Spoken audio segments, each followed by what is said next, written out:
Daniel Batidam, he's executive director of APNAC, sitting at the APNAC Secretariat in Accra, Ghana. He's not a politician. He's a member of the civil society. We need to clarify that. And Gerald Karuhanga, who's chairman of APNAC Ugandan chapter. And I know a few civil society people in Ghana who are previously politicians. And who are likely to end up. There's a close relationship between civil society and politics. Name one or two. One was a mayor, junior minister. It is a phenomenon in Africa to be co-opted from civil society into politics, or the other way around. So where are you co-opted to? No, at the moment I've stayed consistent as a CSO. Never been in politics. I've never been. Galabuzi Gerald Gabi says most of the leaders are corrupt, so they can't fight corruption. It's part and parcel of their lives for God and my country. Gerald, what do you say to him? True. Leaders, actually, because I mean, when we talk about corruption, in most cases we are tackling leaders. Well, of course, in some cases we are also tackling technocrats like permanent secretaries, whom I believe actually, if there was a thorough investigation on our permanent secretaries in this country, the wealth they own and the properties they have amassed, it would be unbelievable. I think they've stolen more money than any politician. I've been told that there are some civil servants in this country whom, if you get a job of say $7,000 they would not take it. They would not take it. Yeah. But their official salary is about 600,000. Very much so. In fact, even if you have put it very low, give him 20,000, even 50,000. I mean, he'll say, no, I would rather remain a permanent secretary or another secretary because or a commissioner. And they are very comfortable, very, very comfortable. Okay. Yeah. Let's. Sorry, I kind of cut you there. But Jeff Mugeni wa Muchani from Arusha, Tanzania, says African parliaments are not yet liberated. They are being used by despotic and self-interested rulers. The parliaments need to be free houses from the government control. Daniel, is it actually a culture that moves from the top? Is it I don't know if it's cooptation, but he says they are being used. These parliaments are being used. Is that true? Well, I think it is about the history of our countries and the development, the democratic development that we go through.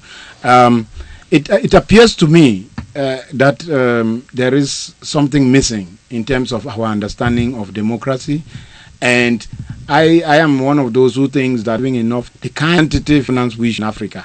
We seem to have imported a type of democracy, including multi-party democracy, which is somehow alien to us. If you listen to most of the justifications, even about why people need to, for instance, I give you a typical example of one aspect of corruption: nepotism, appointing your relatives and people that are close to you into political office. This would sound natural in many African communities and societies. I mean, if you don't help your brother or sister, who else do you help? But you see, this cannot fly in any serious democratic dispensation, because if that were to be the case, you will end up in conflict. Because let me ask a question. Yeah. There were incidents in the British House of Commons. Yeah. Members claiming more allowances than were actually due to them. Yes. And the British House of Commons is the equivalent of the Ugandan Parliament. Yes. And does it surprise you that most of the lobbyists around Washington, D.C. are either former senators, former congressmen? They they run the most successful lobby firms. Why? Well, that is a key issue we need to look at, and then that takes us back to the question you asked: whether M's are people who are being used by others. And in fact, the coining of terms like lobbyists, which are even accepted in places like Washington or the U.S., where we are copying from, itself poses a problem. And I want to give you an example. It seems I thought you would bring a matter like this up. You know, in 2009, it is reported that lobbyists spent more than 3.4 billion on behalf of their clients in order to influence them. That is, their clients are MPs, lawmakers, because they are representing interests of companies, private companies, interests of individuals, interests of some sectors of society, and they come and influence these MPs with money to even pass laws. And that may not be in the interest of their people. And yet, this is a recognized group.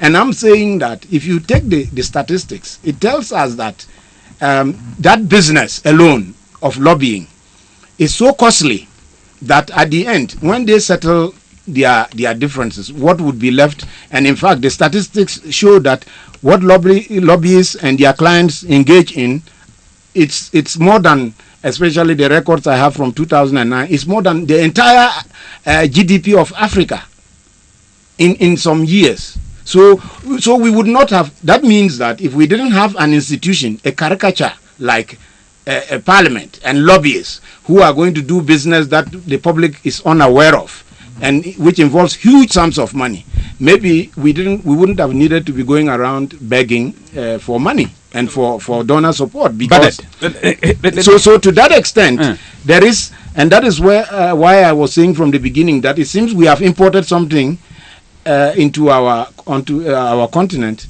which we don't understand. Because let me also make the point that even within that scheme of things in the US, there is enough for these lobbyists to do their business with the MPs, and there is also the provision, there is also opportunity for the citizens to hold the people accountable and to get what they need.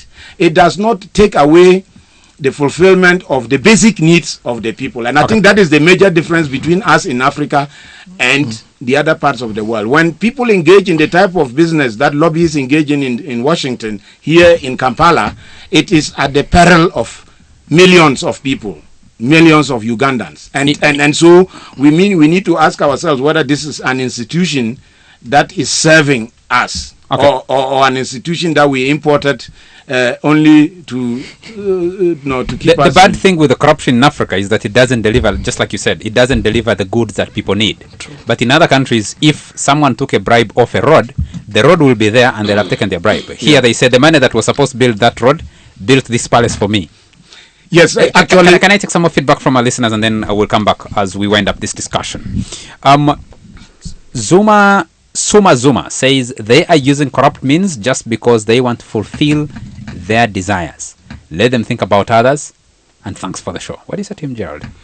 Yeah, well, the corrupt means, in fact, this word corruption, when you think about it, why don't people, we should be very clear and open and talk about public stealing. The people we talk about, because you see, again, we have this whole business of nomenclature. You try to be so kind, even when you are naming the worst of things.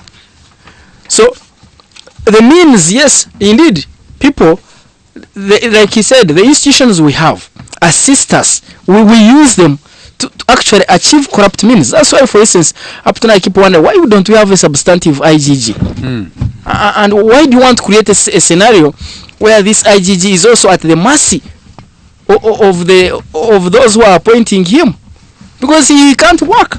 Today he makes a position, tomorrow he makes another. Then again you have corrupt tendencies. I can assure you, for instance, the Attorney General in Kenya's case, he was saying the IGG is legal in position. I'm told in this other case now of the Kutesas, he's saying, oh, the IGG actually is illegal. There is no position of an acting IGG. Now you are imagining. So we also need to deal with the tendencies, the culture, the thinking of our people. Okay. Yes. Let me take more feedback. I'll take this together so that we can answer it once our time is up. I can see the news anchor on the other side is already in. Ngobi John says, we have a problem here, better referred to as immorality. The government uses money as a bait so as to twist MPs to do as they want them to. Isaac Rukundo says, in Uganda, corruption has become a profession. Everyone is corrupt. Police, government officials, lecturers, teachers, judges. MPs take the lead at corruption. They have become honorables of corruption. So, how do you expect them to fight? Isn't it's life for them? Buyongo Leonard says, yeah, to a certain extent, but I think tribalism is the overriding factor in most actions African parliaments make. Ashaba Masi says, at the end of the day, even those fighting against corruption are human beings, not automatons. So don't get surprised when they get involved in corruption scandals. Atuhere Dorothy, my fellow Ugandans, we need to ask our own Holy Uganda matters to intercede for us. Corruption's killed the nation. Imagine, you have to bribe to have your child get admitted for P1. What will he be after school? Corruption cancer will have eaten him from brain to bone marrow. Our Holy Uganda Matters, pray for us. Atwine Andrew, I might sound harsh, but I think we Africans are born corrupt and can only complain if we happen to be on the wrong end. Until such a time when we appreciate the dangers of this vice, we'll always have regimes of corruption instead of leadership. To Muhimbese Rogers, I have always compared corruption to HIV. It may be fought, but does it cure? And what are we using? Is it like Panadol or ARVs? And Oteng Moses says African parliaments are just too poor to be honest, so humble to be gentle. How can poor legislators stand the test of corruption? Gentlemen, our time is up. We need to get out of here. But Charles, just maybe in systems are absolutely, that's the bedrock. They're important, but leadership does count. Somebody has to offer leadership. Yes, and I think in some countries, the leaders there, the presidents are offering leadership. In a neighboring country right now, there's a conference going on, and the president is grilling people, everybody, all officers, all the way down are having to account. You got this money, this is what you did. If you didn't do it, why? Yes, in public. will. And that is absolutely Yes, Gentlemen, our must time be is a up. We will. need to get out of here. I'll take a last message from Eric Sako, who says the cost of corruption must be made very expensive to demoralize those who may purchase it. Heavy penalties must be imposed, including firing squad. Eric Sako. And you, Daniel, someone applied this. Jerry Rawlings applied that method. Yes, we attempted shooting down corruption in Ghana, but it is still And you there. didn't succeed. It's still there. But let me say something. No, today. our time The is up. text I'm messages are afraid. too passive. I mean, don't agonize, organize. That is what Nkrumah said to people. Stop Daniel- agonizing and organize. Daniel, thank you can very deal much with for it. making time for the Also, show. J4. Gerald Karuhanga, thank you very much for making time for the show. Thank you very much to you all our listeners for joining us tonight and always, and especially those of you who gave us feedback and each one who listened in. Thank you very much to Nile Gold for sponsoring the show and to Ban Cafe for the coffee that we have during these debates. From me and Bernard, it's a good evening. KFM Hot Seat. The hottest debate on all relevant topics.